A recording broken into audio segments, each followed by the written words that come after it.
أعوذ بالله من الشيطان الرجيم بسم الله الرحمن الرحيم الحمد لله رب العالمين وبه نستعين على أمور الدنيا والدين اللهم صل وسلم على سيدنا محمد وعلى آل سيدنا محمد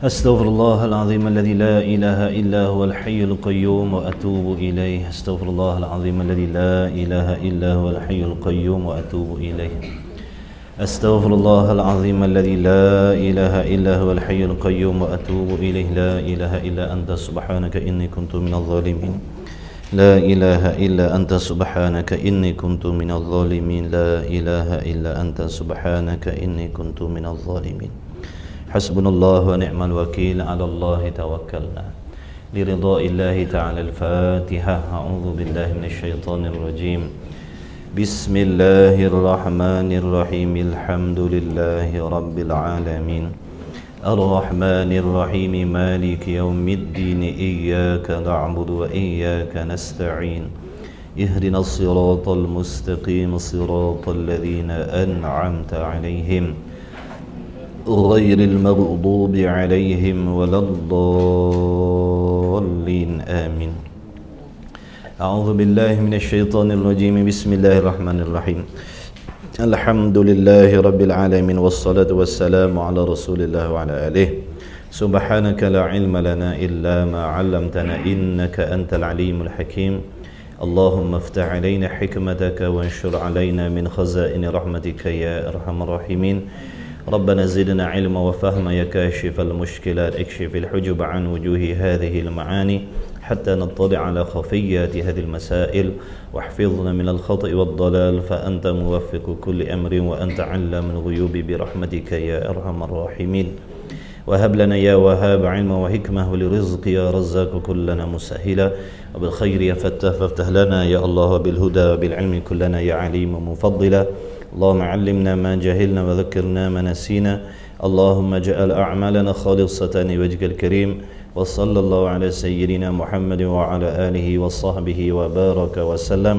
والحمد لله رب العالمين الحمد لله أما بعد السلام عليكم ورحمة الله وبركاته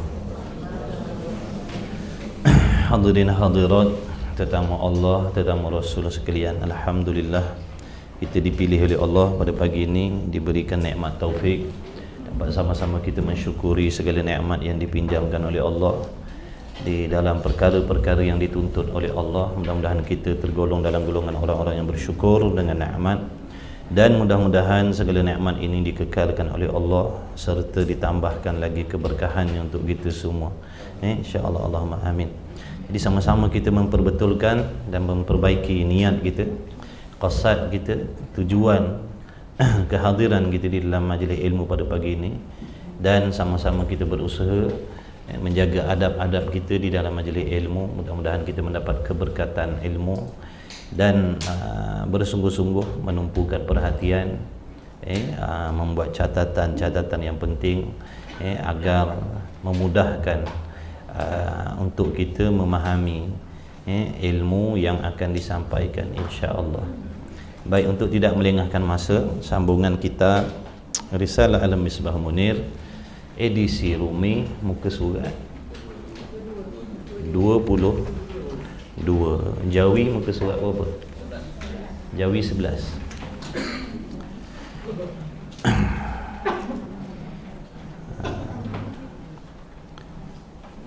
Rumi 22, Jawi 12. Orang putih tak ada, Baik. Sihat semua, insya-Allah, alhamdulillah. Baik, orang perempuan tepikan dulu pinggan mangkuk, bawang, cili, sayur-sayur tak tepi tu. Tumpukan perhatian biar kita hadir sini jasad dan hati, rohani dan jasmani. Jangan jasad dia ada tapi hati empat lain. Insya-Allah. Muka surat 22. Perenggan Tanbihun. Baik. Dah. Ready. Baik, bismillahirrahmanirrahim. Qala Syekhul Musannifu rahimahullahu taala. Wa nafa'ana wa iyyakum bi'ulumihi fid dharain amin ya rabbal alamin. Tanbihun. Tanbihun ni maknanya hati-hati, jaga-jaga, awas. Tanbih, jaga-jaga. Kenapa dia tulis tanbih situ? Kenapa dia kata jaga-jaga? Kerana perkara yang nak dimaklumkan ini perkara penting. Sebelum ni pun penting tak? Ni pun penting tak? Ni lagi penting. Bermula mengetahui hukum adat itu. Dah lepas dah hukum adat. Hukum adat yakni keputusan yang dibuat oleh seseorang dengan sebab berulang-ulang jadi perkara itu. Jangan lupa hukum syarak, hukum adat, hukum akal. Hukum akal tu masuk lagi. Jadi hukum adat adalah perkara yang diputuskan oleh kita dengan sebab perkara itu berulang-ulang berlaku, berulang-ulang jadi, serta menghasilkan jawapan yang sama, yang serupa. Itu hukum adat. Kalau tak faham, tengok balik. Tengok balik kat pelajaran kita yang telah lalu. Kalau terlepas, boleh tengok dekat YouTube. Rumah Ngaji Melaka ada. Siapa yang belum subscribe lagi? Siapa lagi belum subscribe YouTube Rumah Ngaji Melaka? Kenalah subscribe. RNM Inspirasi Event. Kalau bukan ahli yang nak menyokong, tak apa lagi. Baik. Jadi bermula hukum adat itu ialah suatu perkara yang baik dan bagus. Mengetahui hukum adat itu suatu perkara yang baik dan bagus. Kenapa baik dan bagus pula? Kerana orang yang tiada mengetahui akan dia itu, makna orang-orang yang tak faham apa itu hukum adat, terkadangnya jadi fasik. Kadang-kadang boleh menyebabkan orang yang tak faham apa itu hukum adat boleh jadi fasik. Apa arti fasik? Fasik ni makna tergelincir dari ketaatan. Tergelincir daripada ketaatan. Banyaklah perkara yang menyebabkan kita jadi fasik. Tak solat, fasik. Dedah aurat, fasik. Tak keluar cari ilmu fardu ain, fasik. Suami tak bagi didikan agama pada bini dia, anak-anak dia, fasik. Jadi banyak benda-benda yang menyebabkan kita jadi fasik. Mengekalkan dosa kecil, tidak bertaubat daripada dosa besar, jadi fasik. Jadi banyaklah. Kita nak duduk dalam keadaan adil. Kita nak mati sebagai mukmin yang adil di sisi Allah. Kita tak nak mati sebagai orang yang fasik. Jadi kadang-kadang orang yang tak faham hukum adat itu boleh jadi fasik. Mana contoh dia? Mana contoh dia? Orang yang tak tahu hukum adat ni jatuh fasik. Contoh dia seperti mengata seseorang, yakni berkata oleh seseorang dengan wajib adat itu. Wajib pada adat, kita dah belajar hukum adat ada 3. Wajib pada adat, mustahil pada adat, harus pada adat. Wajib adat apa? Perkara yang biasa berlaku dan biasa terjadi. Contohnya api membakar, air apa? Air membasahkanlah contohnya. Ataupun pisau yang tajam melukakan. Itu orang panggil adat, kebiasaan tu wajib pada adat. Mustahil pada adat pula adalah perkara yang berlawanan ataupun perkara yang jarang-jarang berlaku dan jarang-jarang terjadi pada kebiasaan. Contohnya kena api tak terbakar, kena pisau yang tajam tidak luka, makan banyak tak kenyang-kenyang. Tu benda mustahil adat. Jadi orang yang mengatakan wajib pada adat itu dengan wajib akal, dia ditukarkan. Perkara itu wajib pada adat, tapi oleh kerana dia tak tahu, oleh kerana dia tak tahu, dia mengatakan perkara itu wajib pada akal. Wajib pada akal apa pula? Tu bab dia kita boleh jumpa ni. Lepas ni baru nak masuk huraian yang keempat pada menyatakan hukum akal. Ditukar. Mengatakan seseorang yang wajib pada adat itu wajib pada akal. Misalnya seseorang yang memotongkan suatu tali dengan pisau yang tajam. Memotong suatu tali dengan pisau yang tajam. Pada adat dia putus tak? Wajib putus tak? Pada adatnya wajib putus tak? Wajib putus. Makna mesti putus. Dah pisaunya tajam. Potong tali pula. Pada adatnya, pada kebiasaannya wajib putus. Wajib putus tu orang panggil wajib adat lah tu. Tiba-tiba tidak putus tali itu. Tiba-tiba yang berlaku tak putus tali itu. Tiba-tiba tak putus. Maknanya benda ni menyalahi adat. Nampak tak? Bila benda tu menyalahi adat, dia kata apa? Lalu ia berkata, bila dia tengok kejadian pelik tadi, lalu ia pun bercakap, tak terima akal tali itu tidak putus. Kalau bahasa kita kata tak masuk akal ni. Dia cakap macam tu. Biasa kan kita macam tu, tengok benda pelik sikit tak masuk akal. Betul? Betul ke betul? Jawab je lah betul. Biasa memang kita cakap macam tu kan. Tengok benda pelik sikit tak masuk akal, sikit-sikit tak masuk akal, sikit-sikit tak masuk akal. Tu. Jadi fasik cakap macam tu. Jadi fasik. Jadi jangan dah lepas-lepas ni kalau jumpa benda pelik-pelik, jangan cakap tak masuk tak masuk akal. Tak terima akal, tak masuk akal. Adik-beradik itu sepupu sepapak dia. Jangan kata tak masuk akal. Ni tadi bila dia tengok pisau yang tajam tadi tidak boleh memutuskan tali tadi, lalu dia kata tak masuk akal, tak terima akal tali itu tak putus, dia cakap. Jadi fasik. Dan seorang pula, orang yang lain pula, membakar akan kayu yang kering.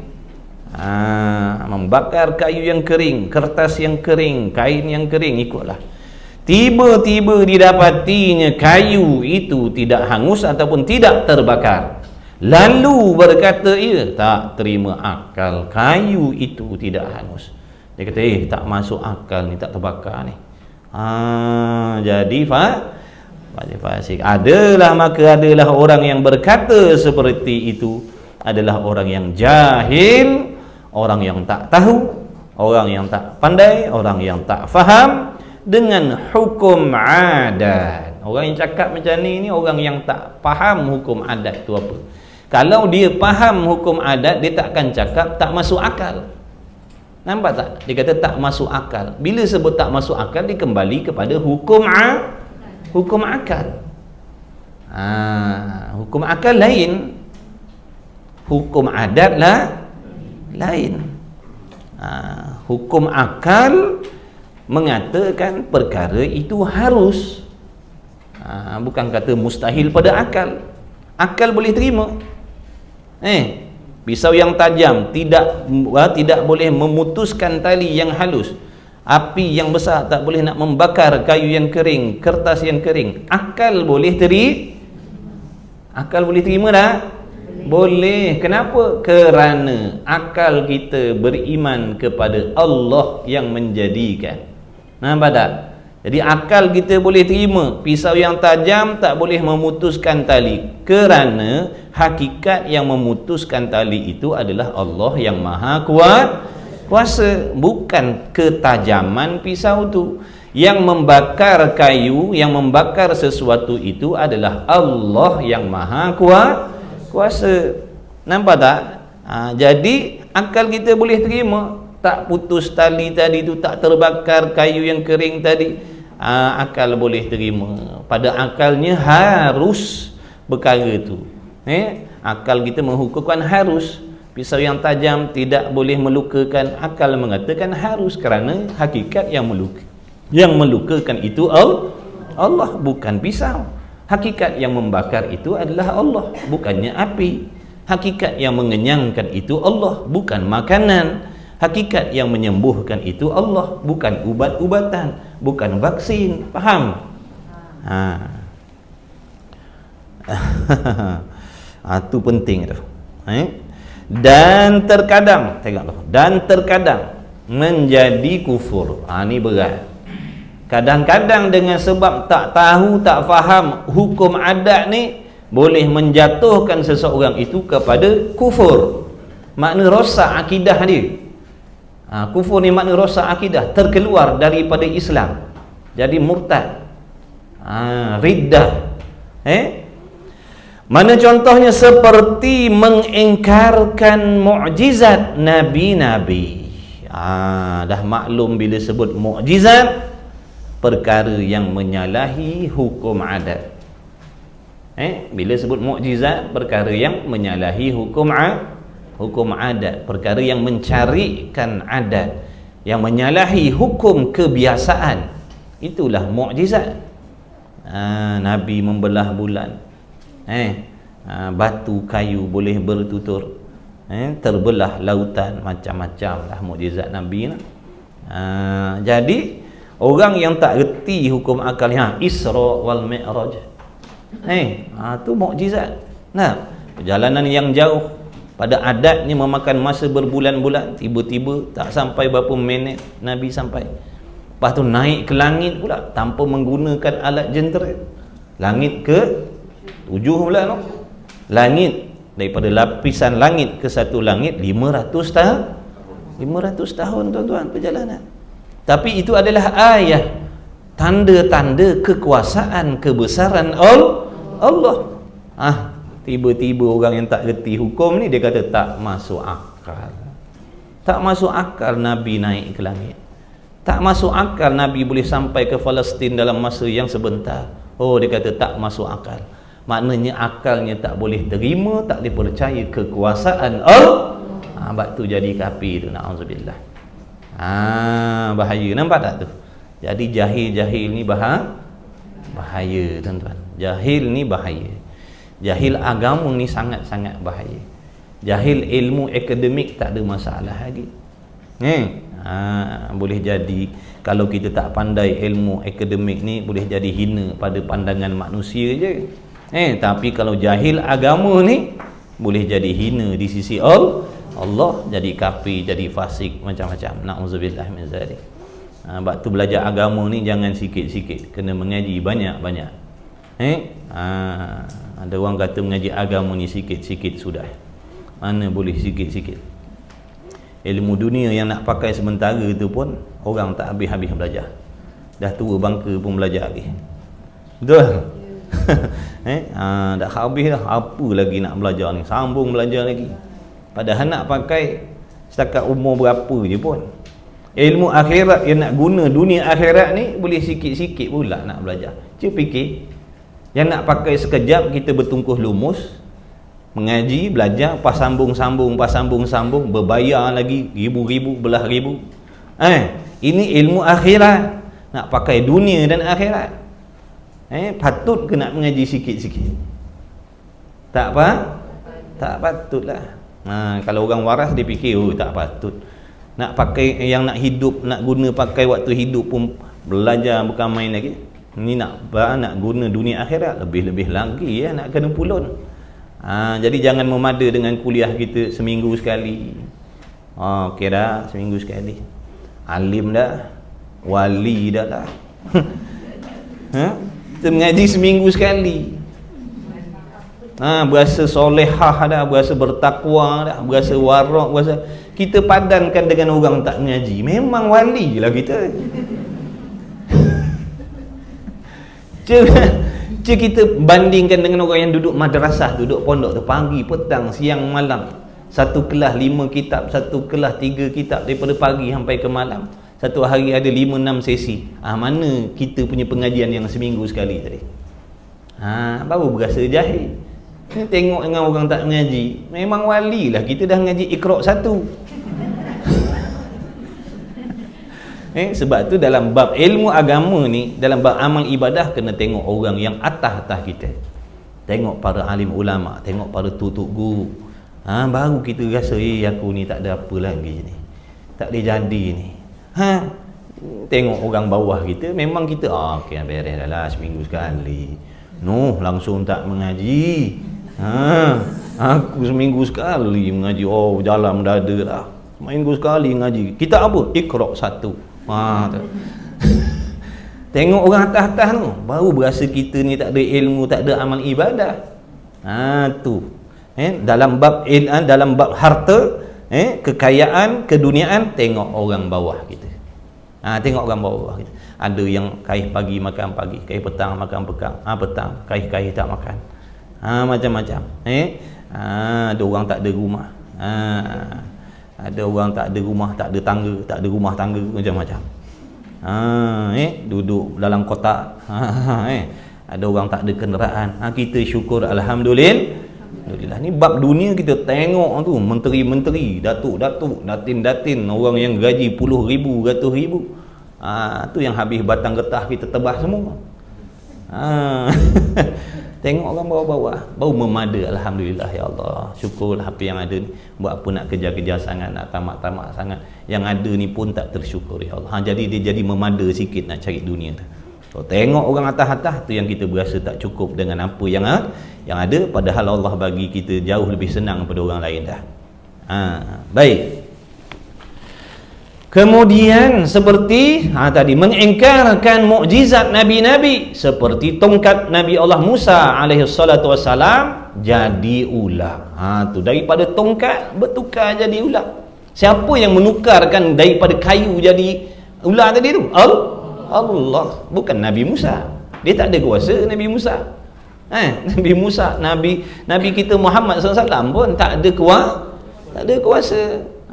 Yang ada kuasa boleh memberi bekas manfaat dan mudarat ini hanya Allah. Para nabi, para rasul, makhluk semua tak ada kuasa, tak ada daya upaya, tak boleh memberi sesuatu, tak boleh mendatangkan manfaat, tak boleh mendatangkan mudarat kecuali Allah. Allah yang perintahkan Nabi Allah Musa supaya melemparkan tongkat dia. Lalu bila Nabi Allah Musa melemparkan tongkatnya, Allah mengubahlah keadaan tongkat tadi, tukar jadi daripada kayu tukar jadi ular. Pelik tak? Pelik tidak? Pelik. Tapi tu namanya mukjizat. Daripada air tukar jadi manusia, boleh bawa kereta, bawa motor. Pelik tak? Siapa tuan-tuan? Tuan-tuan lah. Kata siapa daripada air jadi orang? Kita lah. Lupa dah kejadian kita. Lupa dah. Ingat kita ni daripada apa? Daripada air mani tukar jadi orang. Boleh buat kereta, boleh buat motor, boleh mengumpat, boleh berdengki. Pelik tak? Pelik juga kita pun. Jangan lupa kejadian kita. Tak payah nak sombong, nak banggalah. Sama je kejadian kita ni. Masing-masing ada kekurangan. Dia tak payah nak bangga dengan kecantikan, dengan ketampanan, dengan ibadah, dengan apa. Itu semua benda luar je. Sama je hakikatnya air mani. Tak ada orang jadi daripada air mawar, tak ada. Tak payah sombong lah. Mati jadi busuk, berulat, jadi bangkai. Pergi mana-mana bawa tai, bawa kencing. Betul ke? Ada siapa tinggalkan perut dia kat rumah? Bawa sekali. Tapi terlupa. Terlupa tu yang duk hina orang lah. Berasa aku baik, aku hebat. Hebat apa bawa tai? Sungguh lah. Bukan tai ustaz, najis. Lebih kurang lah tu. Tengok, tak nak ngaku juga tu. Tu passion kita ni tak boleh. Kalau nak hina-hina ni jangan. Jangan kata kita ni tak boleh nak hina diri. Baik, kemudian mana lagi mukjizat? Dan Nabi Allah Ibrahim tidak hangus dibakar oleh Namrud. Ni semua benda pelik lah ni, menyalahi adat lah ni. Pada adatnya mana boleh kayu tukar jadi ular. Mana boleh tak terbakar, tak hangus apabila dihumbankan, dicampakkan dalam api yang begitu besar tu. Jadi Nabi Allah Ibrahim tak terbakar sikit pun. Mana pula? Nabi Allah Ibrahim tidak hangus dibakar oleh Raja Namrud, dan pisau yang tajam tidak memutuskan tengkuk leher Nabi Allah Ismail alaihi salatu wassalam, dan air yang banyak keluar di jari Nabi Muhammad alaihi salatu wassalam. Jadi maka semuanya itu yang telah tersebut tadi mustahil pada adat, pada kebiasaannya tak berlaku. Itu maksud mustahil pada adat tadi. Pada adatnya takkan berlaku perkara yang macam tu. Tiba-tiba berlaku pula di sisi para nabi, para rasul yang dikatakan mukjizat. Maka wajiblah bagi diri kita, tiap-tiap orang mukmin, mengaku, mempercayai, menerimanya dengan sepenuh-penuh hati. Jangan dikatakan tak masuk akal, mukjizat ni tak masuk akal. Bila dikata mukjizat tak masuk akal, rosaklah akidahnya.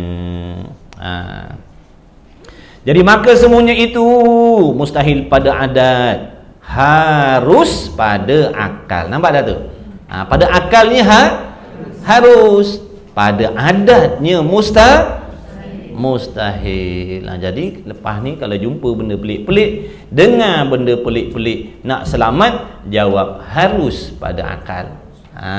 Dengar benda pelik-pelik, jawab harus pada akal. Betul dah? Jangan kata tak masuk akal. Tak masuk akal jadi fasik, silap-silap jadi kafir kalau perkara itu bersangkut paut dengan akidah. Bukanlah mustahil pada akal. Bukan mustahil pada akal. Jangan kata tak masuk akal pula.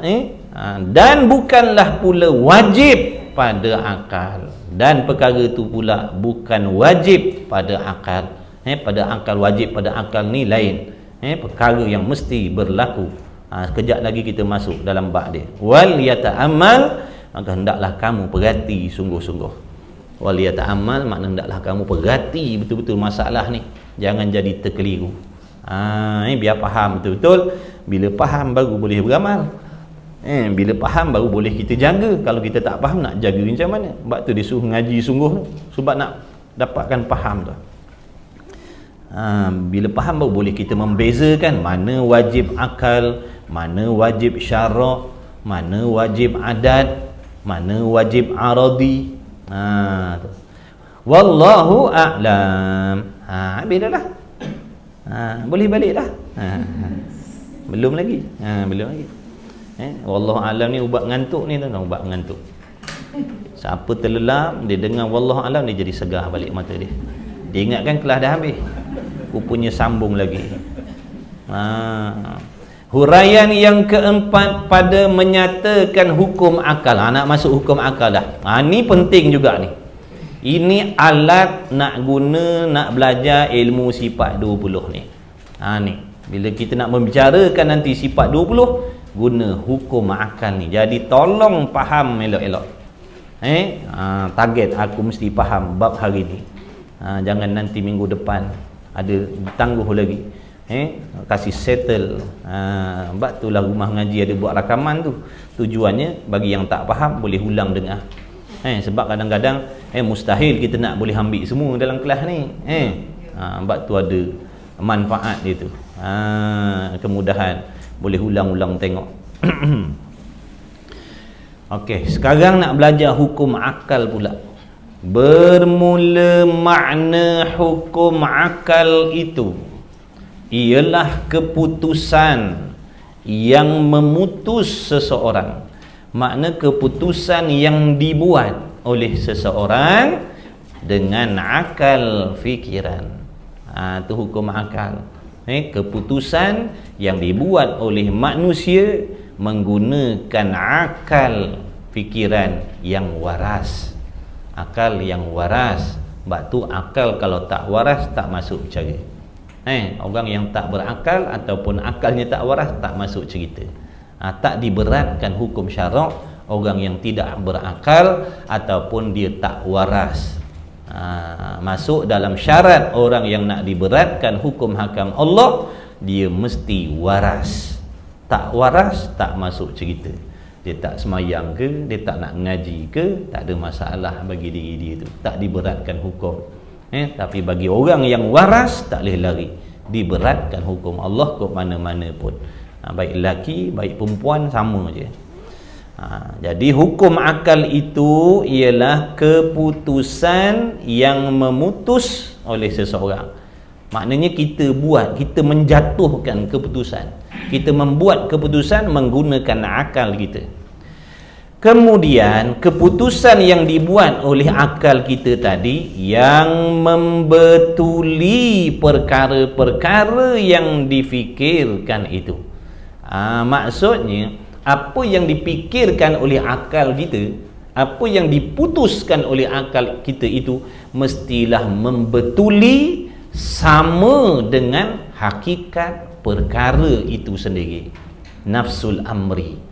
Nafsul amri ni makna hakikat perkara itu.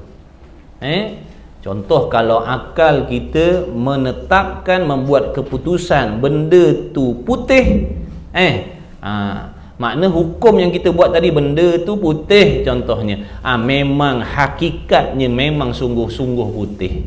Makna apa yang kita hukumkan tadi tu sama dengan hakikat benda yang sebenar. Faham tak tu? Ada pun yang akal manusia itu menghukumkan, tiba-tiba apa yang dihukumkan, diputuskan oleh akal manusia tadi itu menyalahi diri perkara yang sebenar, maka tak boleh diguna pakai hukum tu. Jadi terbatallah, jadi fasidlah, rosaklah hukum tu. Sebagai contoh, akal orang kafir. Orang kafir menggunakan akal fikirannya memutuskan bahawasanya patung-patung itu adalah Tuhan yang berkuasa. Mereka memutuskan Isa itu adalah Tuhan. Mereka menggunakan akal mereka, betul, membuat keputusan Isa itu Tuhan, patung-patung itu Tuhan, api itu Tuhan dan sebagainya. Baik, itu keputusan yang dia buat. Adakah boleh guna pakai hukum tu? Keputusan tu nak pakai ke nak tolak, tengok dulu. Adakah keputusan yang dibuat dengan akal tadi bahawasanya Isa itu Tuhan ataupun patung-patung itu adalah Tuhan? Tengok dengan hakikat perkara. Mana nak tahu hakikat perkara? Kembali kepada Quran, kembali kepada apa yang dibawa oleh Nabi sallallahu alaihi wasallam. Bila tengok dalam Quran, bila tengok dalam hadis, rupanya yang dihukumkan, diputuskan dengan akal tadi menyalahi, maka tak boleh pakailah benda tu. Faham? Tak boleh pakailah. Sebab dalam Quran kata Isa tu Rasul, bukan Tuhan. Patung-patung tu makhluk Allah, bukannya Tuhan. Jadi yang diputuskan dengan akal dia tadi tak boleh pakai lah. Tak boleh pakai lah, rosak lah. Sebab apa tak boleh pakai? Menyalahi dengan hakikat perkara. Menyalahi dengan hakikat perkara. Mana nak tahu hakikat perkara tu? Kembali kepada Quran lah, Quran hadis lah. Nak tahu hakikat benda, benda yang yakin, Quran hadis lah. Ti tengok contoh. Tengok contoh. Faham tak setakat ni hukum akal apa dia? Perkara yang dibuat oleh akal fikiran kita, kemudian apa yang kita buat, yang kita putuskan dengan akal tadi mestilah sama, membetuli dengan apa yang dibawa oleh Nabi sallallahu alaihi wasallam. Bila sama baru boleh pakai. Kalau tak sama tak boleh pakai hukum akal tu. Jadi rosak. Contohnya orang mujassimah menghukumkan dengan akal fikirannya bahawasanya Allah ni Tuhan yang berjisim. Itu keputusan yang dia buat dengan akal dia, maka menyalahi dengan hakikat perkara. Kerana Allah tu bukan jenis berjirim, bukan jenis maka tak boleh pakailah hukum lah. Baik. Dan hukum akal itu 3 perkara. Tak banyak, ada 3 je tuan-tuan. Tapi kalau tak ambil peduli ni 3 ni taknya faham ni. 3 je ni. Tapi kalau tak faham, masalah. Tak faham hukum akal ni betul-betul, nanti kita akan jadi berat nak belajar sifat 20 tu. Ini CP penting ni, bagi faham molek-molek. Iaitu 3 perkara. Iaitu yang pertama dipanggil wajib pada akal. Faham betul-betul? Wajib pada akal ni apa? Perkataan wajib ni memberi makna mesti, tuan-tuan. Mesti. Wajib ni makna mesti, tak boleh tidak. Itulah makna mesti. Tak boleh tidak, tak dapat tiada. Mesti pada akal. Wajib pada akal maknanya mesti pada akal, ataupun akal kita menghukumkan mesti. Tu. Akal kita menghukumkan mesti ada. Sepintah lalu. Wajib pada akal adalah perkara ataupun sesuatu yang akal kita menghukumkan mesti ada, mesti sungguh. Tulis tak? Penting tak? Tulis. Gunakan pen tu, beli mahal-mahal. Tulis. Wajib pada akal iaitu perkara yang akal kita menghukumkan mesti ada, mesti sungguh sahaja. Mesti ada, mesti sungguh sahaja. Mesti ada, mesti sungguh semata-mata. Tidak boleh tiada. Tu sambungan dia. Tidak boleh tiada. Tu definisi yang kita bagi untuk nak mudah-mudah faham. Kadang kat bahasa kitab tu kita macam payah nak faham sikit, kita buat ayat yang mudah nak faham. Wajib pada akal adalah perkara yang akal kita menghukumkan mesti ada sahaja, mesti sungguh sahaja, mesti ada semata-mata, tak boleh tiada. Faham tak? Dia duduk dalam keadaan ada saja. Dia tak boleh berubah daripada ada. Lepas tu kadang-kadang dia berubah jadi tak ada. Tak boleh. Duduk dalam keadaan ada semata-mata. Itu wajib pada akal. Kalau dia berubah kejap ada, lepas tu dia tak ada. Dia boleh ada, dia boleh tak ada. Itu bukan wajib nama dia. Itu karang. Itu karang, jumpa bab dia. Bila sebut wajib ada, wajib akli, wajib pada akal, perkara yang akal kita memutuskan mesti ada sahaja, mesti ada semata-mata, tak boleh berubah menjadi tiada sampai bila-bila. Itu wajib akli. Okey. Yang kedua, mustahil pada akal. Yang kedua, mustahil pada akal. Mustahil pada akal ni apa pula maknanya? Mustahil pada akal ni adalah perkara yang akal kita menghukumkan mesti tiada semata-mata. Tu mustahil pada akal adalah perkara ataupun sesuatu yang akal kita menghukumkan mesti tiada semata-mata, tidak boleh menjadi ada. Tu sambungan dia. Mesti tiada semata-mata, tidak boleh berubah menjadi ada. Faham tu? Tak ada semata-mata. Duduk dalam keadaan tak ada semata-mata. Sentiasa tak ada. Dan tak boleh ada selama-lamanya. Tak boleh ada. Sampai bila-bila pun tak boleh ada, tak terima ada. Akal tak boleh terima adanya benda tu. Akal tak boleh terima adanya perkara tu. Akal hanya menghukumkan mesti tiada sahaja. Faham elok-elok? Tak nanti keliru no.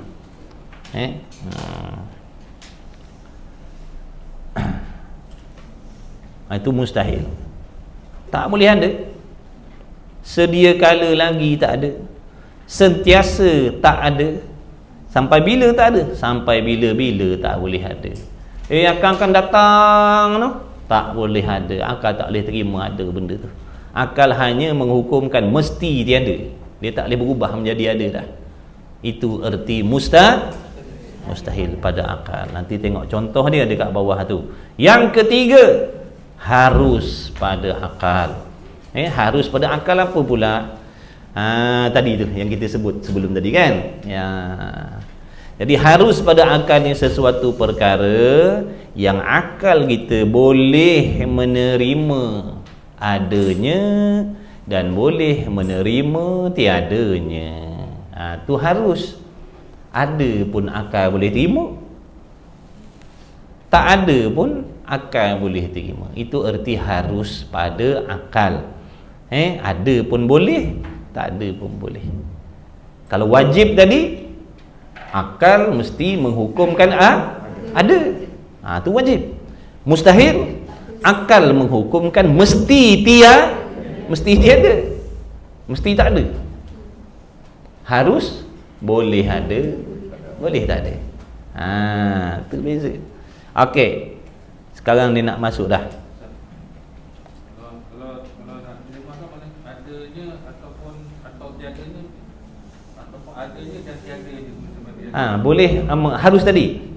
Makna akal, perkara yang akal boleh menerima adanya dan tiadanya. Tapi terima ada dan tiada tadi bukan dalam satu masa.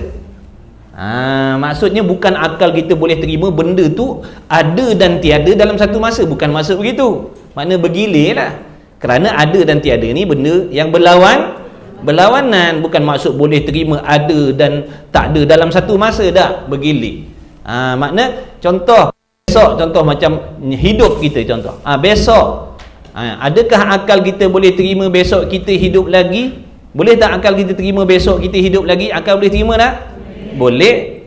Boleh jadi besok kita mati, akal boleh terima tak? Boleh tu. Bukan maksud besok kita ada dan tiada tak? Besok kita hidup dan mati, mana boleh hidup dan mati serentak?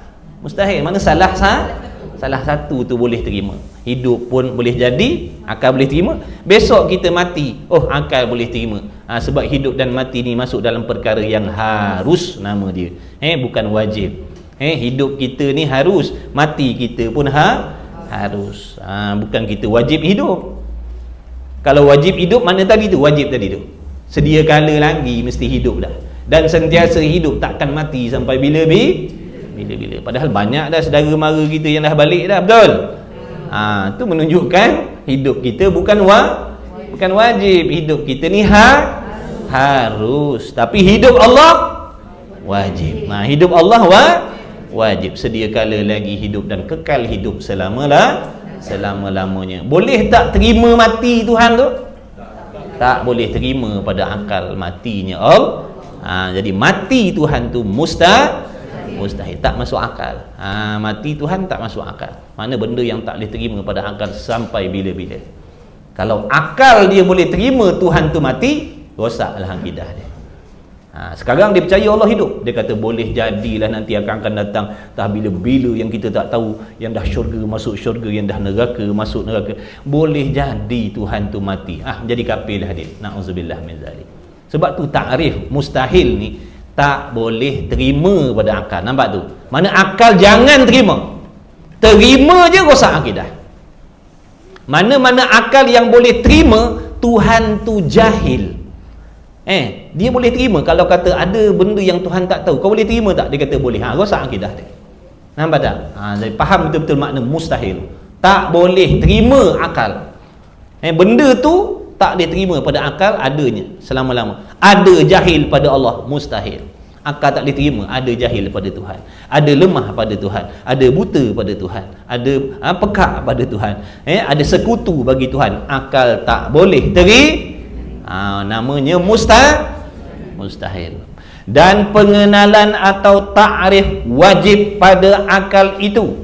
Takrif ni orang panggil alamat lah tuan-tuan. Benda penting salah alamat, tak jumpalah rumah ngaji Bukit Beruang.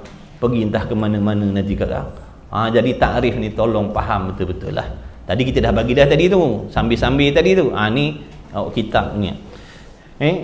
Dan pengenalan atau takrif wajib pada akal itu. Sebab apa dia kaitkan wajib pada akal? Kerana nak membezakan wajib pada adat, wajib pada syarak. Betul? Dulu dah belajar hukum syarak kan? Ada tak jumpa perkataan wajib? Wajib sembahyang kan? Wajib puasa. Tu lain, tu cerita lain. Wajib sembahyang, wajib puasa tu cerita lain. Itu perkara yang Allah tuntut atas diri kita, dapat pahala ataupun dosa. Tu wajib syarak. Wajib adat, yang baru lepas nak ceritakan benda yang mesti berlaku, mesti terjadi pada kebiasaan. Tu wajib pada adat. Wajib aradi, pun dah belajar dah hari tu. Perkara yang menjadi ketetapan dan keputusan daripada Allah yang pasti berlaku dan pasti terjadi. Contohnya yang hidup wajib mati, yang mati wajib hidup kembali, betul? Itu hukum aradi. Ada ulang kaji tak kat rumah? Ada, alhamdulillah, bagus. Sebelum tuan-tuan jawab, baik saya tolong jawab. Ada tengok kitab tak kat rumah? Ada. Tengok daripada jauh ke apa? Tengok daripada jauh. Tengok juga. Dia tanya tengok. Kena rajin tuan-tuan ulang Dia ilmu tauhid ni dia tak sama macam ilmu lain tuan-tuan. Dia ada payah sikit. Kita nak kena ada kerja keras sikit. Selalu ulang-ulang. Dia tak sama macam fiqh. Dia tak sama macam sirah. Macam sirah. Hadis. Kita ponteng beberapa kelas, tak ada masalah. Tapi ni kalau ponteng kelas, memang kita blur lah akan datang lah. Sebab tak ada benda tak penting daripada awal kita ni. Daripada awal kitab ni sampai ke habis ni tak ada benda yang tak penting. Semua ada hubung kait di antara satu dengan lain. Kita tertinggal, tak ambil cepat-cepat, memang akan datang timbul masalah. Bila timbul masalah, payah nak faham. Bila tak faham, jadi bosan belajar. Betul? Bila bosan, syaitan kata, apa faedah kau datang mengaji tak faham? Baik kau tak payah datang. Kita pun kata, ya tak ya juga. Itu permainan dia tuan-tuan. Dia dah pasang perangkap daripada sekarang dah tu. Dia timbulkan, dia ganggu kita supaya kita jangan bersungguh mengaji. Dia ganggu kita supaya jangan istiqamah mengaji. Sebab tu dia kata mengaji bersungguh. Bersungguh ni makna kena istiqamah maknanya. Murid kena istiqamah, tok guru tak apa.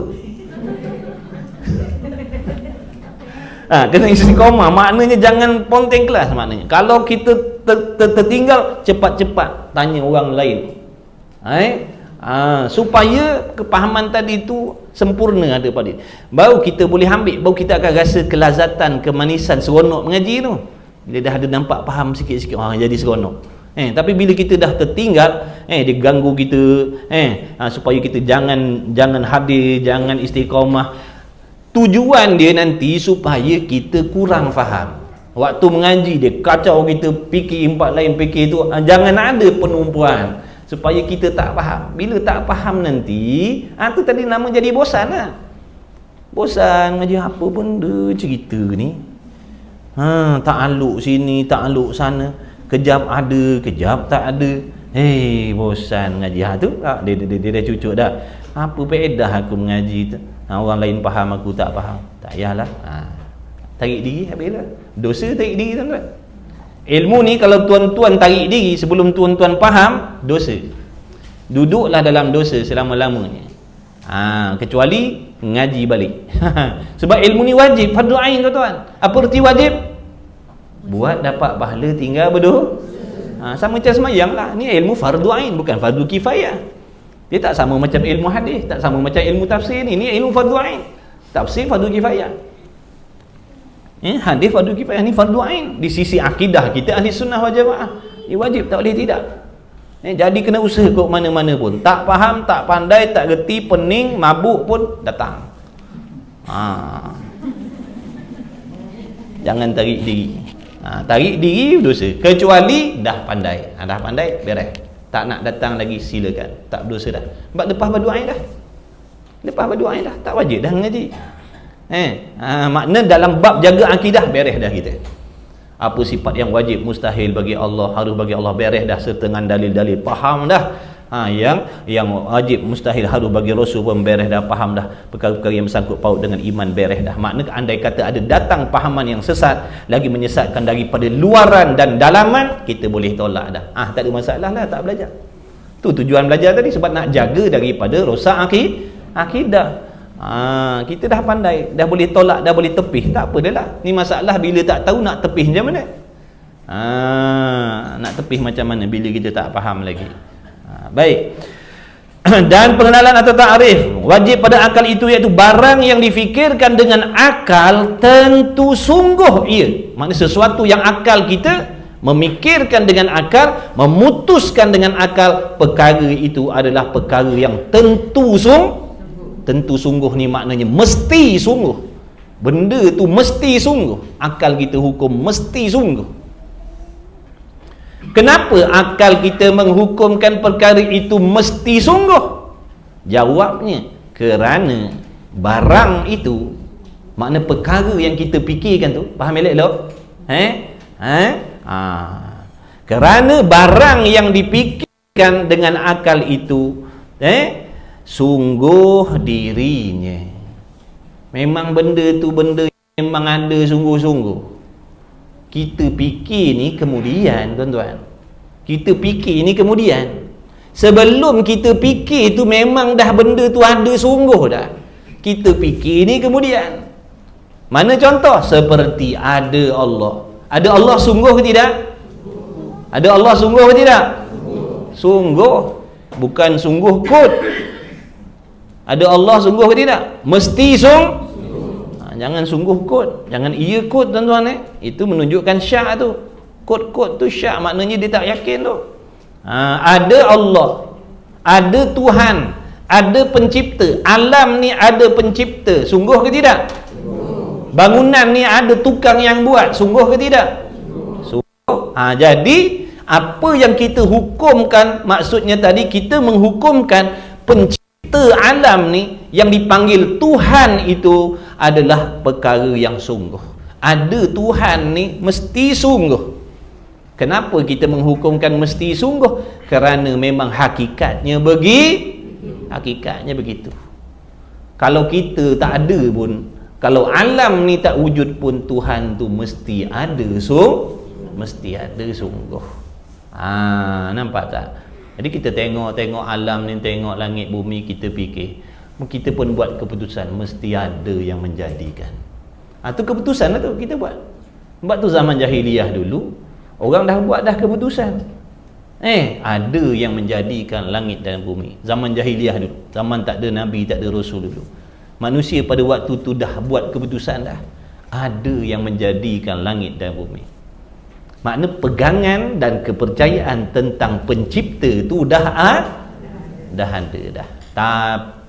Tapi salah. Pegangan tentang pencipta tu ada, tapi salah. Kefahaman dia, kepercayaan dia tentang pencipta pada waktu tu salah. Dia katanya matahari lah, dia katanya api lah, dia katanya bulan bintang dah.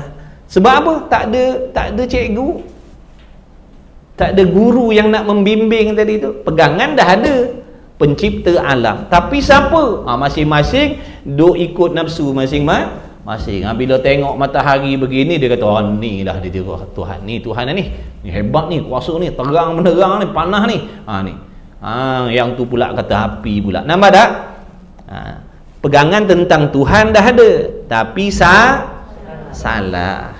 Bila Rasul Allah utuskan, barulah Rasul ni memperbetulkan kembali pegangan mereka tentang Tuhan tadi.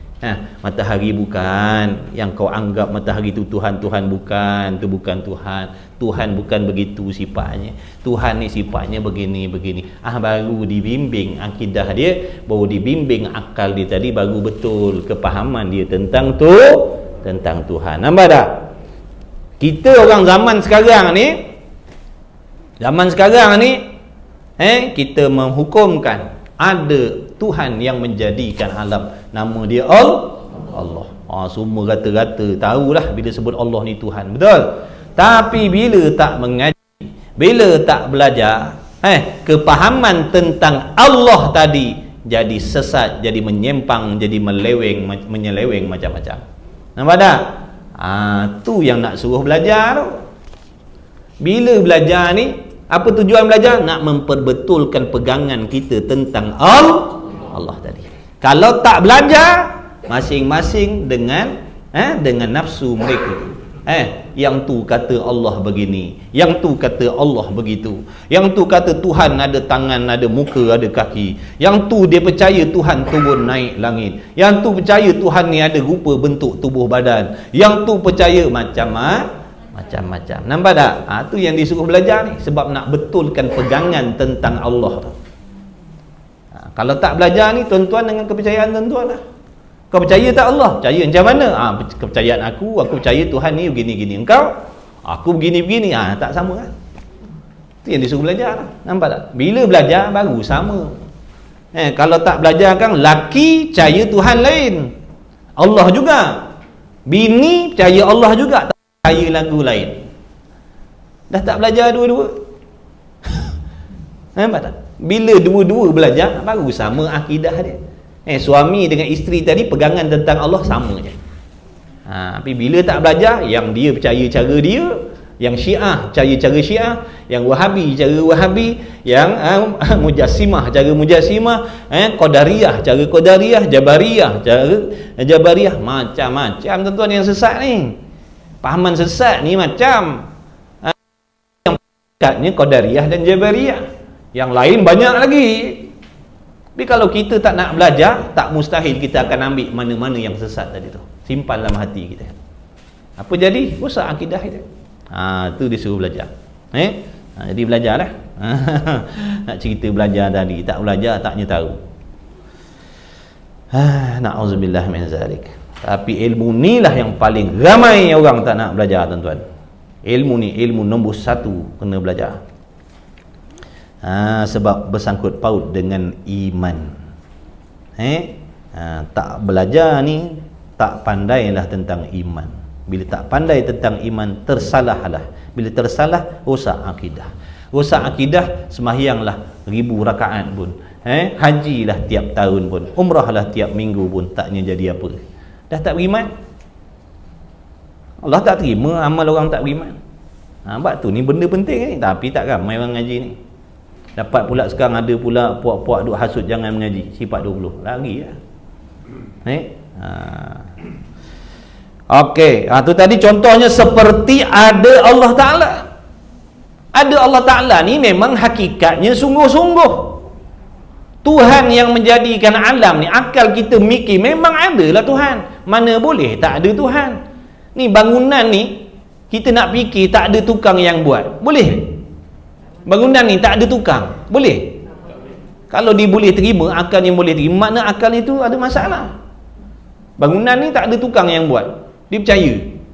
Rosak, maknanya akal dia tak betul dah tu. Akal dia kalau waras, mana boleh, mesti ada orang yang buat. Cuma kenal dengan tak kenal je dah. Tapi pegangan tentang tukang tu ada dah. Mesti ada tukang, cuma aku tak kenal tukang dia siapa, tapi ada tukang ni. Maksudnya begitu. Bagi orang yang kenal lain, dia dah kenal. Ada tukang tak ni? Ada. Siapa tukang dia? Sianu. Tu dia kenal. Dia kenal. Yang tadi tu dia tak kenal, tapi dia percaya ada tukang. Nampak tak dua tu beza tu? Yang pertama tadi dia percaya ada tukang, tapi dia tak kenal tukang tu siapa.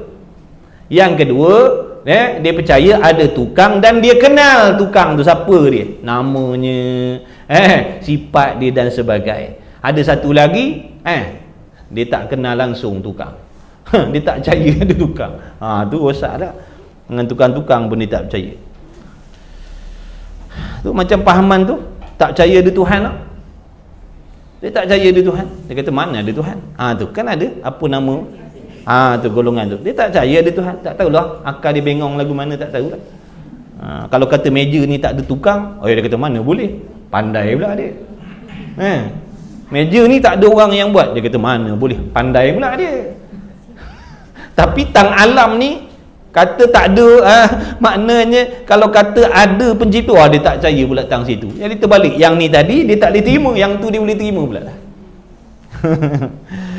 Okey, masuk balik dalam kitab. Boleh tak tuan-tuan? Faham ke tidak ni? Ke buat-buat faham je ni? Tak apalah, tak faham pun tak berdosa tuan-tuan. Tak faham tak berdosa. Faham tu tak wajib.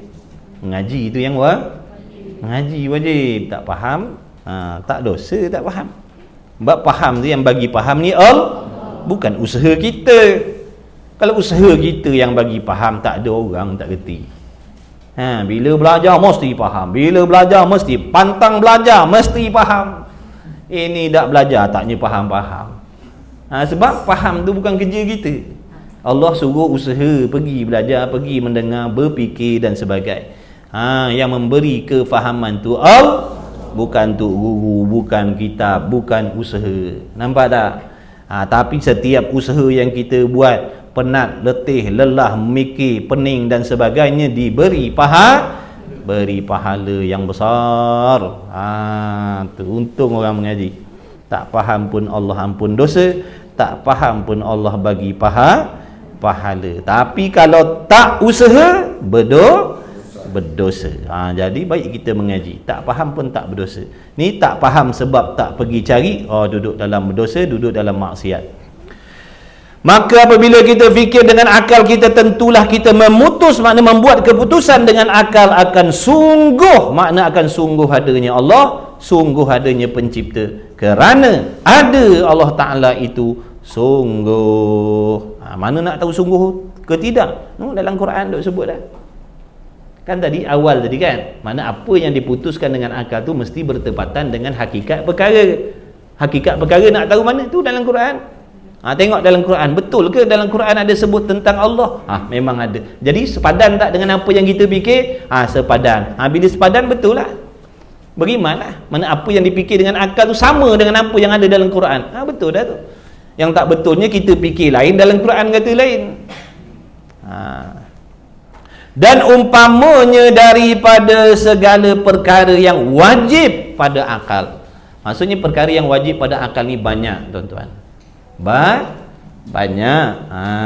Perkara yang wajib pada akal ni banyak. Perkara yang akal kita menghukumkan mesti ada, mesti sungguh ni banyak, tak terhitung. Bukan ada Allah aja, banyaklah. Kenapa kata banyak? Tu sifat-sifat Allah banyak tak? Sifat kesempurnaan Allah banyak tak? Sifat kesempurnaan Allah tu wajib ke mustahil ke harus? Sifat Allah tu, sifat kesempurnaan dia wajib ke mustahil ke harus? Wajib, mesti. Jadi ada berapa sifat kesempurnaan Allah? Tak terhitung banyaknya. Yang 20 ni yang ulama dah muafakat, tak boleh tidak, orang awam kena belajar. Kerana ni sebagai dasar, sebagai asas nak memahami akidah tentang Allah, nak jaga akidah, tak boleh tidak kena faham 20 ni. Faham 20 ni, insya-Allah selamatlah untuk mana-mana. Tapi kalau tak belajar 20 ni, peluang nak jadi syirik tu besar.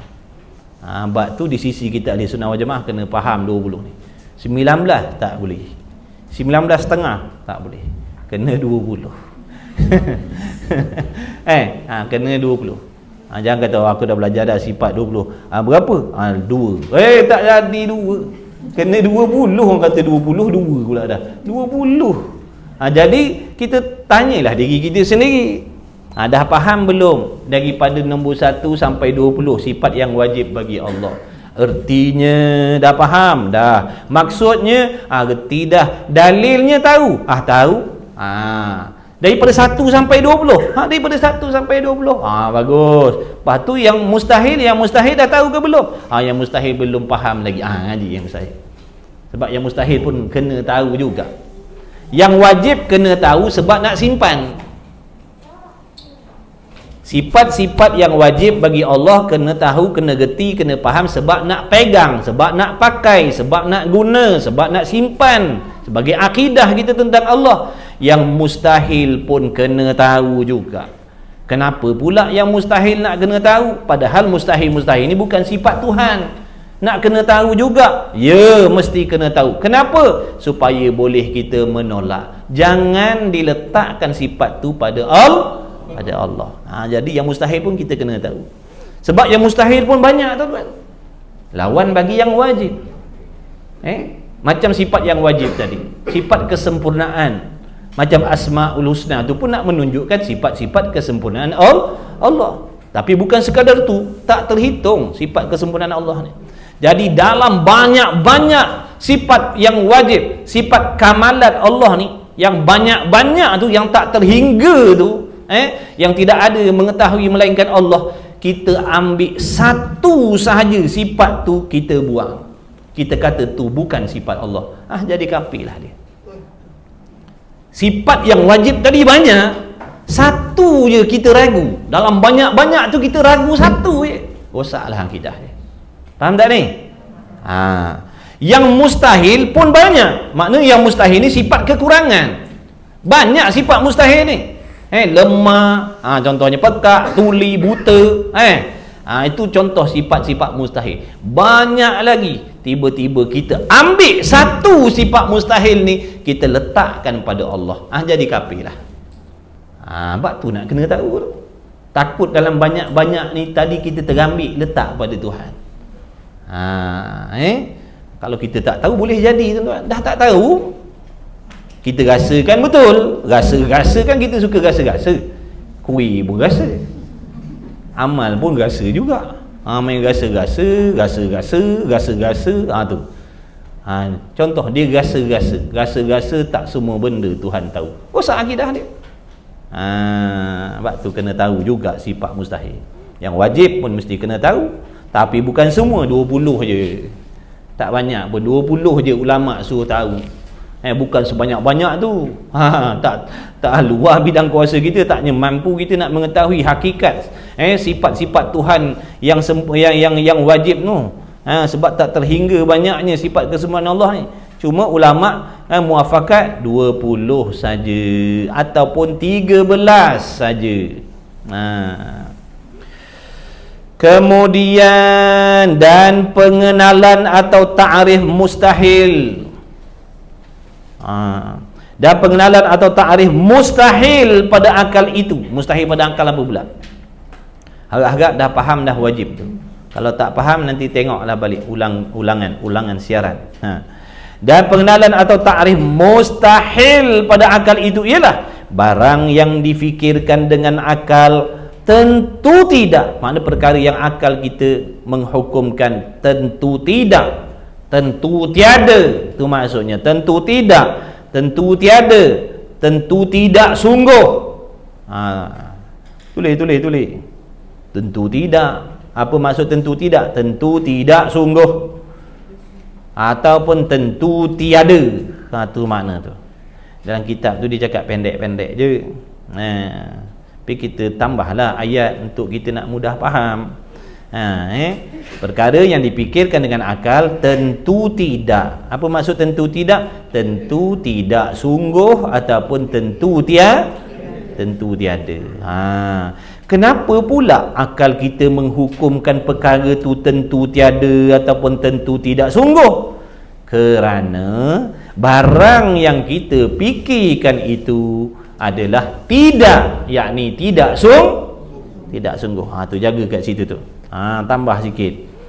Kita nak mudah faham. Kerana barang, makna barang tu makna perkara yang kita fikirkan itu tidak, yakni tidak sungguh ataupun tiada. Dah tulis belum? Cepat je tulis. Tidak anda tulis ni. Dah faham. Lupa kan keluar pintu tu. Tulis dah. Dah, biasa macam tu, bukan doa, adatnya gitu. Adatnya begitu. Faham, keluar pintu sekarang. Benda tadi. Tu yang suruh tulis tu. Tak payahlah. Beres dah. Tidak sungguh. Faham. Nanti kan minggu depan tanya, tidak apa?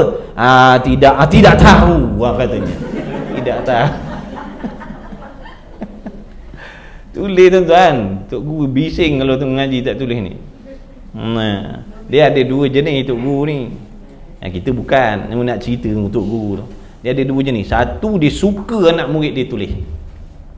Tulis. Dia ngajar lambat. Dah tulis belum? Tulis. Tu. Kalau tengok kitab anak murid dia penuh tulis. Tu. Itu kelebihan dia, bila lupa boleh tengok balik. Kelemahan dia pula, waktu ngaji dia tak berapa nak masuk dalam kepala dulu. Dia tulis. Alah, dia kata dah tulis. Tak payahlah faham sangat. Tu kelemahan dia pula. Yang satu jenis pula, jangan tulis. Ada jenis Tok Gurunya tu, jangan tulis. Masuk terus. Makna tu ingat. Tapi tak garanti lama. Ada dua kaedah ngaji. Dia kata jangan tulis, faham kan betul-betul, masih masuk. Tapi masalahnya ni, kadang takut lupa lah. Takut SD card dia rosak. Tu. Virus. Kita pun Dah masuk ni, dah tengok tu, dah makan ni, dah cakap tu, habis dah. Dah. Nak cari Tok Guru meninggal dah. Nak jumpa kawan entah mana-mana pergi. Nampak tu, ingat lagi Tok Guru cakap. Dia kata tulis, dia kata. Dia kata taruh cadang, nanti mu dah balik kampung, bila mu tak ingat masalah, mu lupa, mu tengok balik tulisan buruk mu tu, mu tengok tulisan huduh mu tu, mu boleh ingat balik masalah.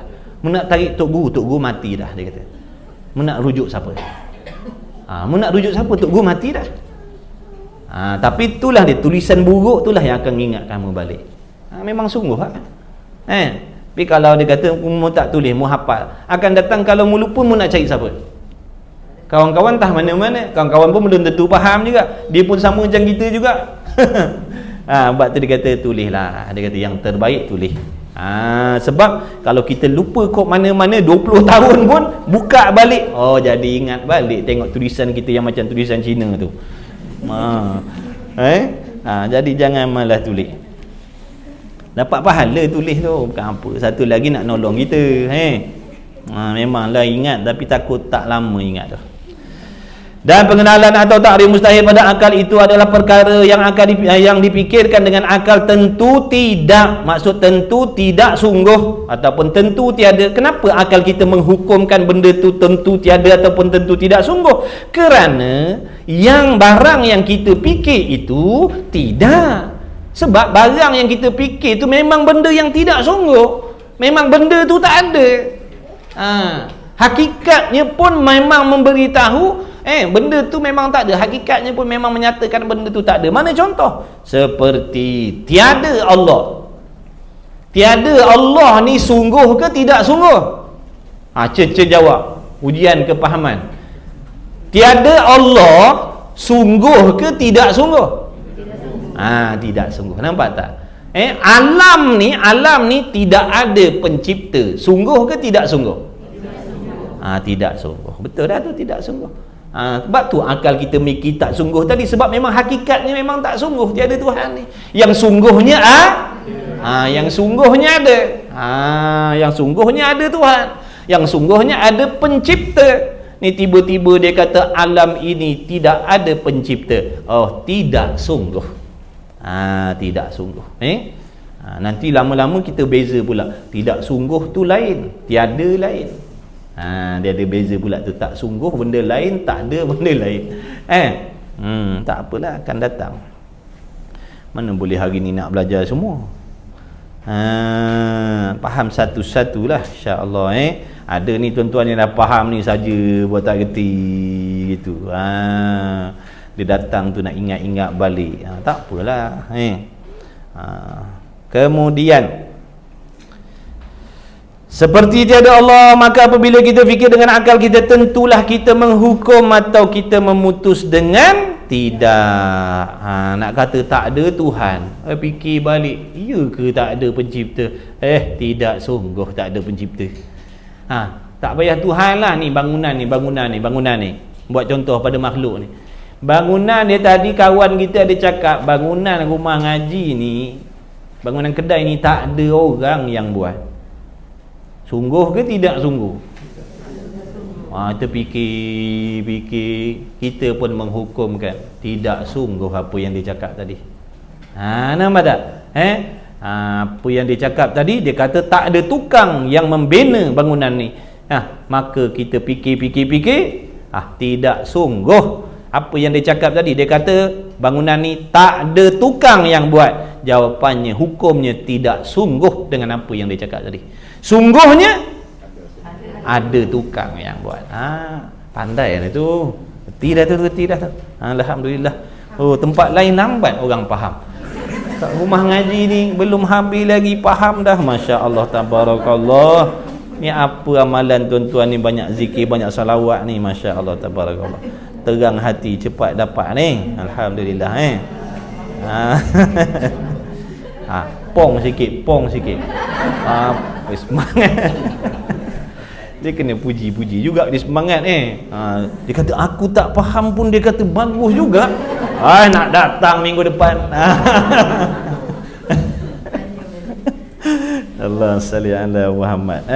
Ngaji seronok-seronok ngaji, insya-Allah. Jangan bosan-bosan. Stres ngaji ni. Jangan main-main. Tak sama belajar ilmu dunia dengan ilmu akhirat, tuan-tuan. Ilmu dunia pun ada yang susah, ilmu akhirat pun ada yang susah, tapi cabaran belajar ilmu akhirat tu tak sama dengan cabaran belajar ilmu dunia.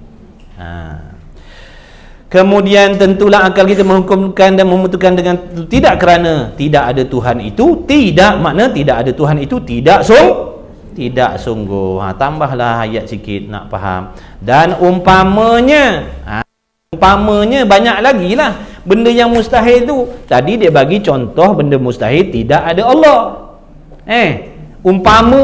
Umpama tak ada Allah, makna benda lain mustahil. Lemah Allah. Tu lemah Allah, tidak sungguh. Lemah Allah sungguh ke tidak sungguh? Tidak sungguh. Nampak tak? Buta Allah?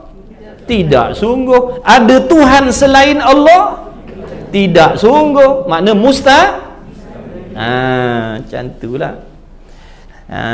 Daripada segala yang mustahil pada akal, jadi banyak yang mustahil pada akal, banyak. Okey, last. Dan pengenalan atau ta'rif harus pada akal. Okey, habis perenggan ni kita berhenti. Boleh balik. Dan pengenalan atau ta'rif harus pada akal itu. Harus pada akal tu apa? Harus pada akal itu ialah barang tu makna sesuatu. Barang tu makna sesuatu, bukan barang pinggan mangkuk, bukan. Sesuatu yang difikirkan dengan akal. Terima sungguhnya dan tidaknya. Tu dalam kitab tulis. Terima sungguhnya dan tidaknya. Maksudnya terima sungguhnya dan terima tidak sungguhnya. Tu tulis. Makna sesuatu perkara yang akal kita menerima sungguhnya dan menerima tidak sungguhnya.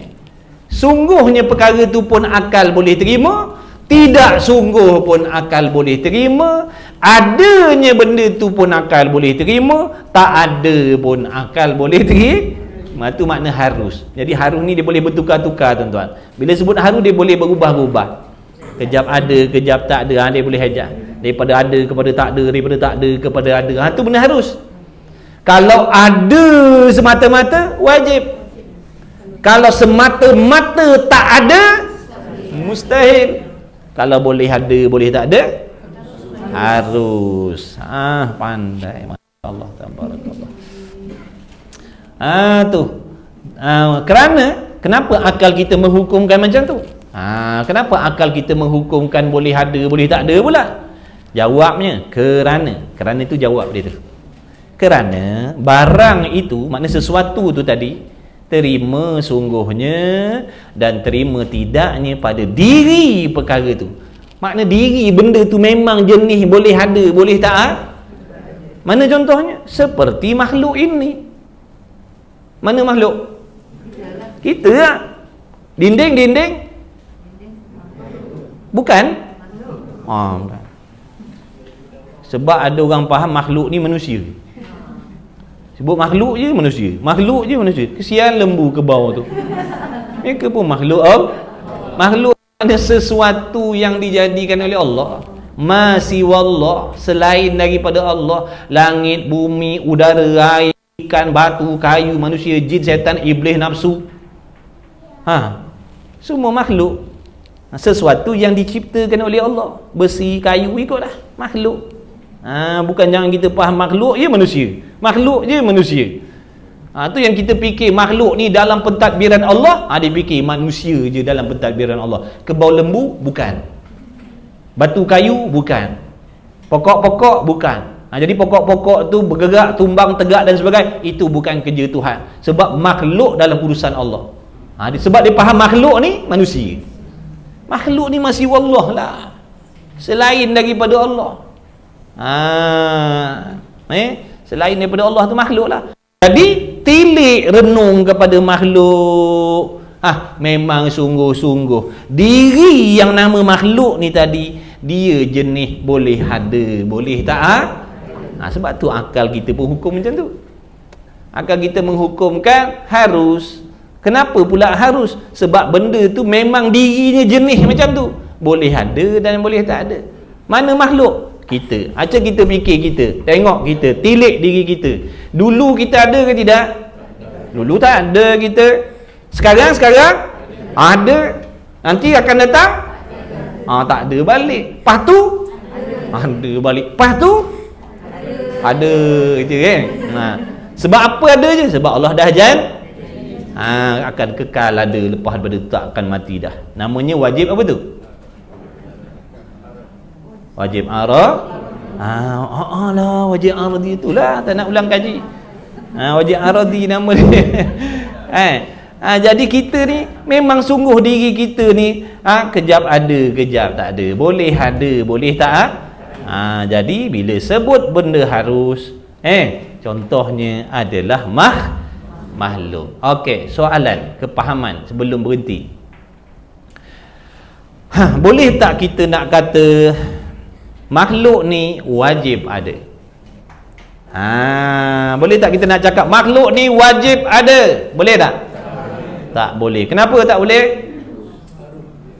Kenapa tak boleh? Sebab apa kita tak boleh makhluk ni wajib ada? Ataupun kita lah, jawab kita lah. Kita ni nak kata kita ni wajib tak? Tak boleh. Sebab dulunya kita tak ada. Sebab wajib-wajib ni benda yang mesti ada sedia kala. Dia tak akan jumpa tak ada sebelum, dia tak akan jumpa tak ada selepas. Tu wajib. Ada semata-mata takkan bertemu dengan tak ada. Tu wajib. Sedia kala mesti ada. Apa maksud sedia kala? Sedia ada. Apa maksud sedia ada? Sedia kala. Sedia apa mana? Sedia kala apa makna? Sedia ada. Sedia kala. Sedia kala qadim. Qadim sedia kala. Dia pusing ikut situ. Azali. Sedia kala, azali, qadim. Maknanya benda ni sesuatu yang tidak ada permulaan. Tu makna tu. Ambil cepat. Sedia kala, azali, qadim, sedia kala, apa lagi? Sedia ada. Maksudnya apa? Sesuatu yang ada. Tulis dulu. Sesuatu yang ada. Ni takrif ni. Sesuatu yang ada tetapi tidak ada permulaan. Sesuatu yang ada tetapi tidak ada permulaan. Sama lagi, tak ada permulaan bagi adanya. Tak ada permulaan bagi adanya. Itulah sedia kala, itulah azali, itulah qadim. Nampak tak tu. Jadi kita nak kata kita diwajib ada, tak boleh terima pada akal kita. Kenapa? Sebab kita bukan ada sedia kala lagi. Kita ni baharu. Baharu ni lawan sedia kala tuan-tuan.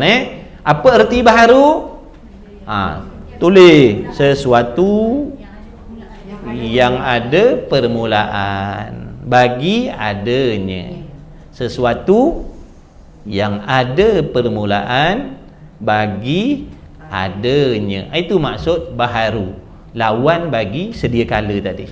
Sedia kala lawannya baharu. Sedia kala sesuatu yang tidak ada permulaan, baharu sesuatu yang ada permulaan. Jadi kita ada permulaan tak? Kita ada permulaan. Maka kita ni baharu. Tiap-tiap benda baharu tak boleh panggil wajib. Wajib ni benda yang sedia kala. Perkara yang sedia kala, sesuatu yang sedia kala tu wajib. Contohnya Allah tadi tu. Allah sedia kala. Allah tu wajib. Dan boleh tak kita nak kata makhluk ni, kita ni mustahil? Boleh tak? Boleh tak kita nak kata makhluk ni mustahil? Boleh tak? Tak boleh. Kenapa tak boleh? Sebab dah ada. Mustahil ni benda yang tak boleh tak boleh ada. Sejak bila tak boleh ada? Sedia kala lagi tak ada dan kekal tak ada selama-lama. Itu mustahil. Jadi kita nak kata makhluk mustahil, bohong, batil. Sebab mata kita sendiri dah menyaksikan adanya makhluk. Jadi nak kata makhluk ni wajib pun tak boleh, nak kata makhluk ni mustahil pun tak boleh. Tapi bila dikatakan makhluk ni harus, akal boleh terima. Sebab dulunya tak ada, sekarang ada, nanti tak lama tak ada pula. Lagi satu, kelakuan kita ni berubah. Ingat tu takrif definisi, kaedah, tiap-tiap sesuatu yang berubah-ubah itu benda baru lah tu. Tiap-tiap benda yang berubah-ubah dia baru. Tiap-tiap benda yang berubah-ubah dia makhluk. Tak kira lah berubah tempat ke, berubah bentuk ke, berubah keadaan ke, itu namanya baharu ataupun benda harus. Habislah lah. Okey, habiskan perenggan ni.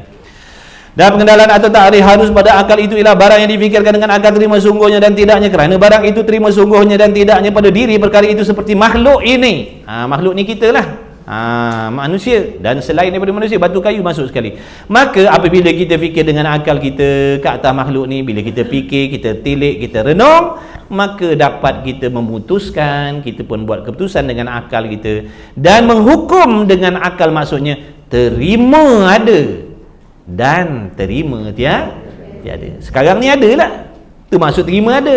Sekarang ni kita ada, boleh terima tak? Akal boleh terima tak kita ada sekarang ni?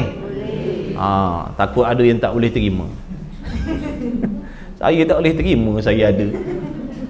Macam mana pun masalah ni, tak boleh terima.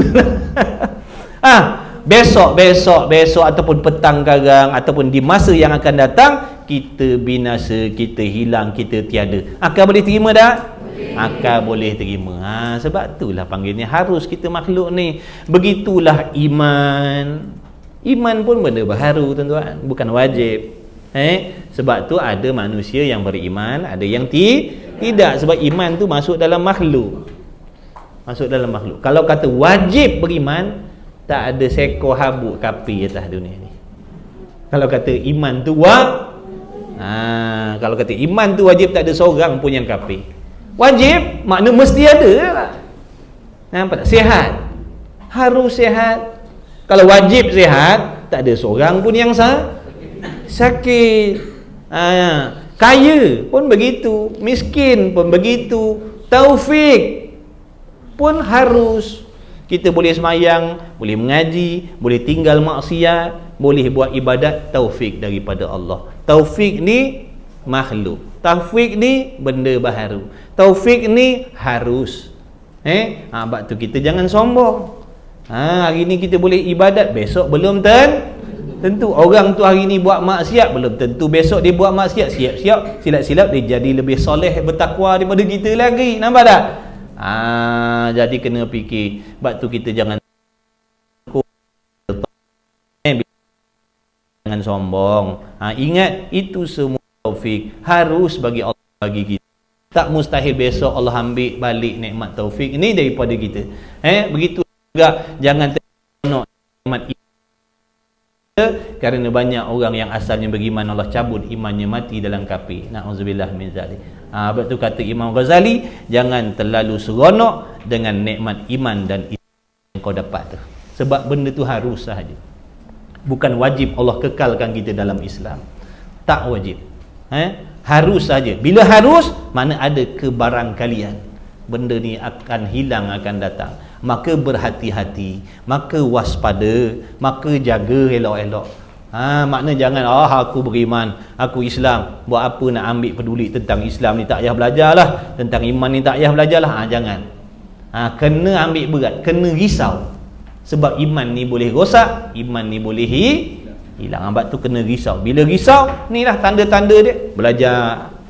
Takut hilang nikmat iman tadi tu. Belajar, fahamkan. Macam tu. Wallahu subhanahu. Dah habis belum baca? Dah habis baca dah? Perenggan tu belum lagi.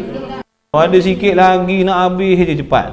Maka apabila kita fikir dengan akal kita kata makhluk ni, maka dapat kita memutuskan dan menghukum terima ada dan terima tiada, atau terima dan terima pula tidaknya. Tidak sungguh. Itulah dinamakan harus pada akal. Jadi saya rasa cukup dah setakat situ. Tapi tolong fahamkan balik, ulang kaji balik, tengok balik, selak-selak balik, sementara nak menunggu cerita pangeran pukul 6 petang tu. Buka-buka tengok. Tengok balik, ulang kaji balik. Kena tuan-tuan, kena. Kalau nak cepat faham masalah dia, kalau tak faham tauhid ni, sebab tu je punca dia. Sebab kita ada benda yang kita tersangkut, ada benda yang kita tak faham. Itu di antara sebab kenapa kita rasa susah ngaji tauhid ni. Pada saya, kalau tuan-tuan ingat segala istilah tu, kalau tak ingat pun kita tulis, apa erti baharu, apa erti qadim, apa erti tu semua kena ambil lah tu. InsyaAllah kita akan mudah sikit nak belajar ni. Jadi ringan, jadi seronok sebab kita faham. Jadi sebab itulah di antara adab-adab menuntut ilmu kena ada kitab. Di antara adab menuntut ilmu kena ada kitab.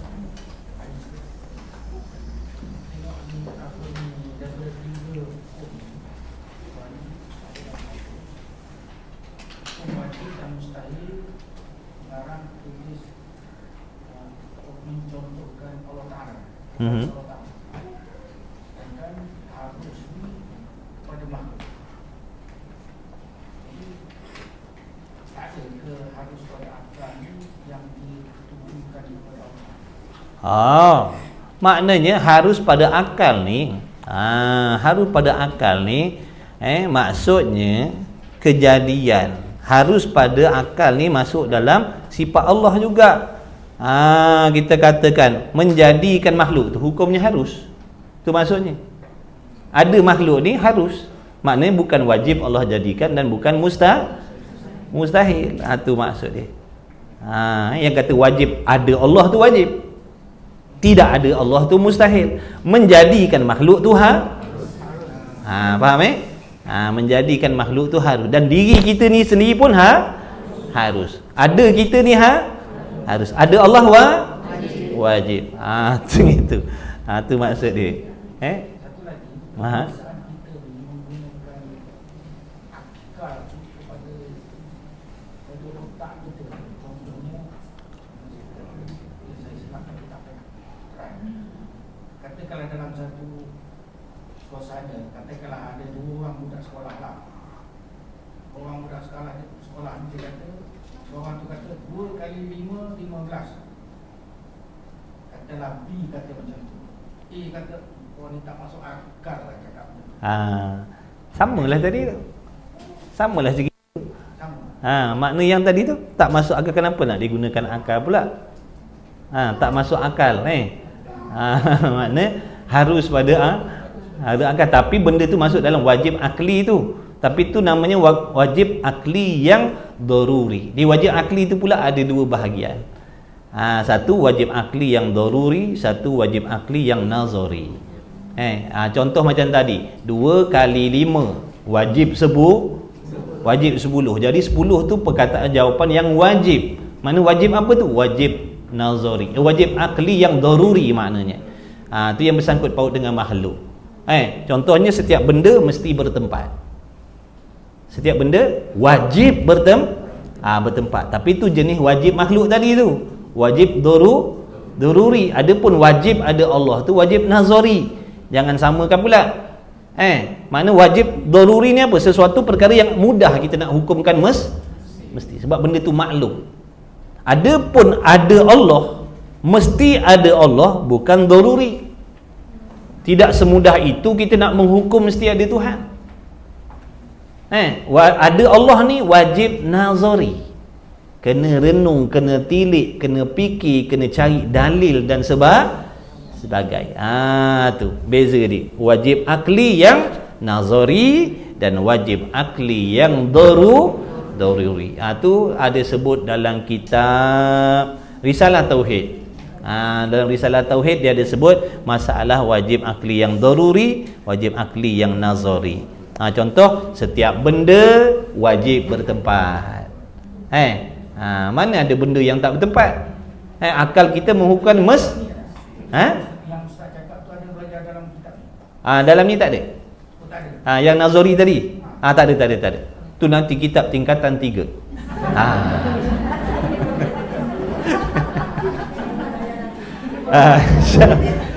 InsyaAllah dalam kitab lain.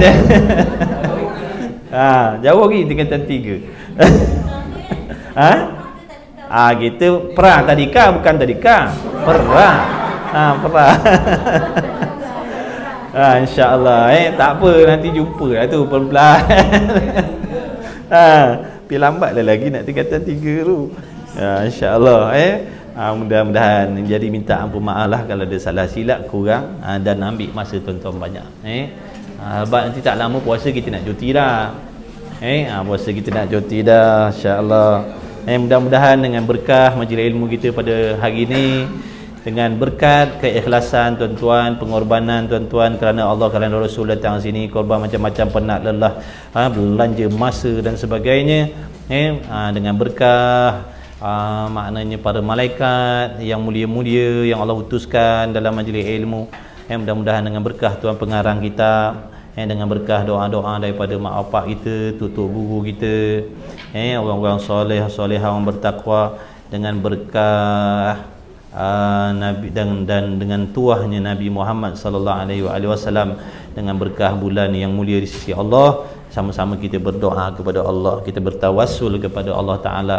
Mudah-mudahan dengan berkah sekalian ini Allah Ta'ala mengampunkan segala dosa-dosa besar kita, dosa-dosa besar kita, dosa kecil kita yang sengaja, yang tak sengaja, zahir batin, dosa-dosa mak ayah kita, datuk nenek moyang kita, begitulah juga keturunan kita, anak bini kita, semua masuklah, tak terkecuali kawan-kawan kita, kenalan-kenalan kita.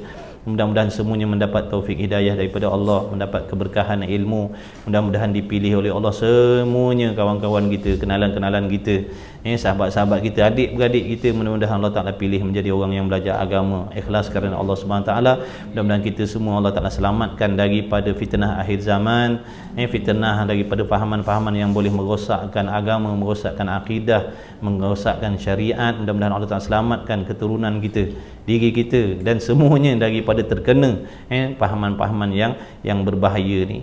Dan mudah-mudahan kita doa pada Allah dengan berkah majlis ilmu ni, Allah Ta'ala bersihkan hati kita yang kotor, dibuang segala penyakit-penyakit hati kita, digantikan dengan sifat-sifat yang baik. Mudah-mudahan Allah, hati yang keras dilembutkan oleh Allah, yang kotor dibersihkan oleh Allah. Mudah-mudahan insya-Allah kita doa pada Allah juga, moga-moga memberi kesihatan, keafiatan kepada mak bapak kita, datuk nenek moyang kita yang dah ada, dan kita sendiri. Minta Allah Ta'ala panjangkan umur, sihat, afiah. Banyak lagi kita nak kena belajar, banyak lagi ilmu-ilmu yang Allah dah bagi kita faham, kita belum beramal lagi. Mudah-mudahan diberi taufik oleh Allah, dimurahkan rezeki yang halal, yang berkah, zahir dan batin, insya-Allah. Allahumma amin ya rabbal alamin. Bismillahirrahmanirrahim. Alhamdulillahirabbil alamin, wassalatu wassalamu ala Rasulillah wa ala alihi. Allahumma rabbana fa'na bima 'allamtana, rabbana 'allimna alladhi ma yanfa'una, rabbana faqih ahlana wa qarabatil lana fi dinina ma ahli kutri untha wa dhakar. Allahumma khalisna mimma ana fihi khalasan jamila. Allahumma ya muhawwil al ahwal hawwil ahwalana ya Allah ila ahsanil hal. Allahumma rzuqna rizqan halalan tayyiban wasi'an mubarakan fih. Allahumma waffiqna li ta'atika wa tarkil ma'asi zahira wa batinan wa tammim taqsirana wa taqabbal أعمالنا برحمتك يا أرحم الراحمين. ربنا ظلمنا أنفسنا وإن لم تغفر لنا وترحمنا لنكونن من الخاسرين. ربنا آتنا في الدنيا حسنة وفي الآخرة حسنة وقنا عذاب النار. وصلى الله على سيدنا محمد وعلى آله وصحبه وبارك وسلم. والحمد لله رب العالمين. تقبل الله مني ومنكم. إنه ومنكم تقبل يا كريم.